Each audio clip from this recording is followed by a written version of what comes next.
আমি প্রথমে যে কথাটি দিয়ে শুরু করতে চাই সেটা হচ্ছে যে আমাদের প্রধান লক্ষ্য, আমাদের বর্তমান সরকারের এবং মাননীয় প্রধানমন্ত্রীর প্রধান লক্ষ্য হচ্ছে খেলাধুলাকে পেশা হিসেবে প্রতিষ্ঠা করা। এবং সেই প্রতিষ্ঠা করার লক্ষ্য নিয়ে ইতিমধ্যে আপনারা সকলেই অবগত রয়েছে যে আমাদের বিভিন্ন ফেডারেশনের যারা ইতিমধ্যে জাতীয় পর্যায়ে খেলাধুলা করছে, জাতীয় দলের খেলোয়াড় হিসেবে যারা বাংলাদেশের একজন খেলোয়াড় হিসেবে যারা রিপ্রেজেন্ট করছে, তাদেরকে ইতিমধ্যে আমরা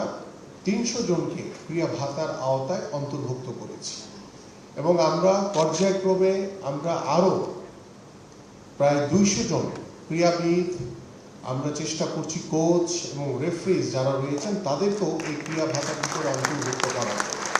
এবং সরকারের পক্ষ থেকে প্রতি মাসে আপনারা জানেন যে একটি অত্যন্ত ভালো একটি অ্যামাউন্ট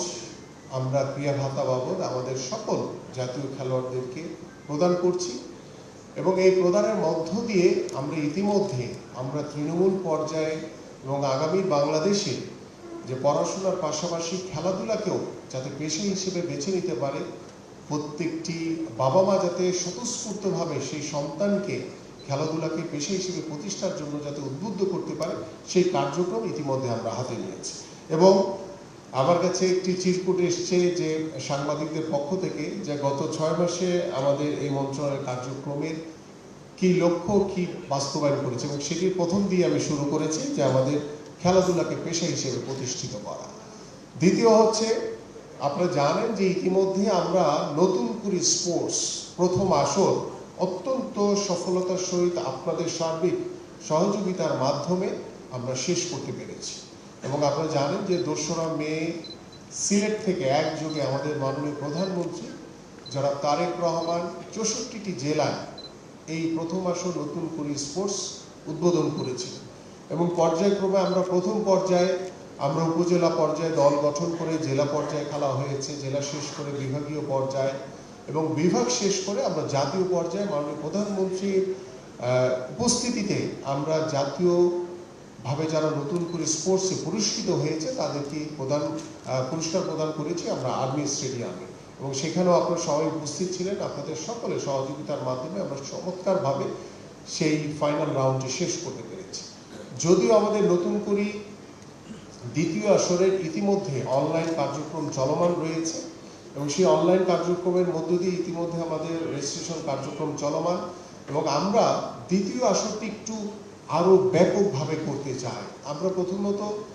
উপজেলা পর্যায়ে দল গঠন করেছিলাম, বাট এইবার আমরা ইউনিয়ন পর্যায়ে দল গঠন করতে চাই। আমাদের যে ৮টি ইভেন্ট রয়েছে এবং সাথে আরও 2টি যোগ হয়েছে, টেবিল টেনিস এবং ভলিবল, এই 2টি ইভেন্ট সহ আমাদের 10টি ইভেন্টকে আমরা নিয়ে আমরা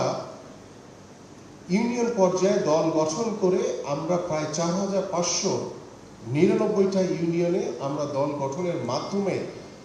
আমাদের আগামীর বাংলাদেশ গড়ার জন্য যে লক্ষ্য নিয়ে আমরা কাজ করছি,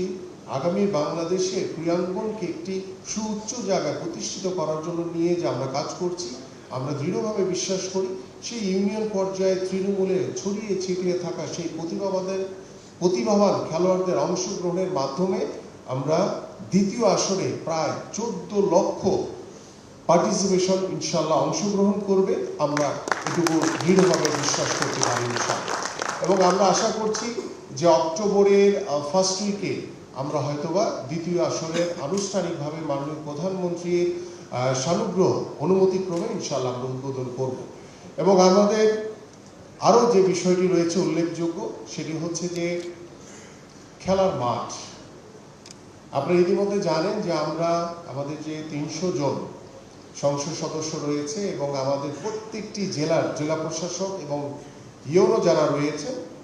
তাদের কাছে আমরা ইতিমধ্যে ডিউ লেটার দেওয়া হয়েছে, তাদেরকে চিঠি দেওয়া হয়েছে যে আমরা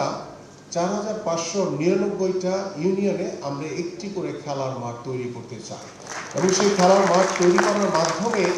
আমরা আশা করি যে তৃণমূল পর্যায়ে আমাদের স্কুল কলেজের মাঠ রয়েছে, কিন্তু সেইটার বাহিরে আমরা একটি করে ইউনিয়ন পর্যায়ে মাঠ তৈরি করে সেটাকে সংস্কার করে আমরা যাতে সেই এলাকার আগামী ভবিষ্যৎ যুবক বা যুব নারী যারা রয়েছেন, আমার কিশোর কিশোরী যারা রয়েছেন, সবাইকে যাতে সেই খেলার উপযোগী একটি মাঠ আমরা তৈরি করে নিশ্চিত করতে পারি, সেই বিষয় নিয়ে ইতিমধ্যে আমাদের কার্যক্রম চলমান রয়েছে। আমি ভরসা রাখি হিরোর স্মার্ট ওয়াটার পিউরিফায়ারে।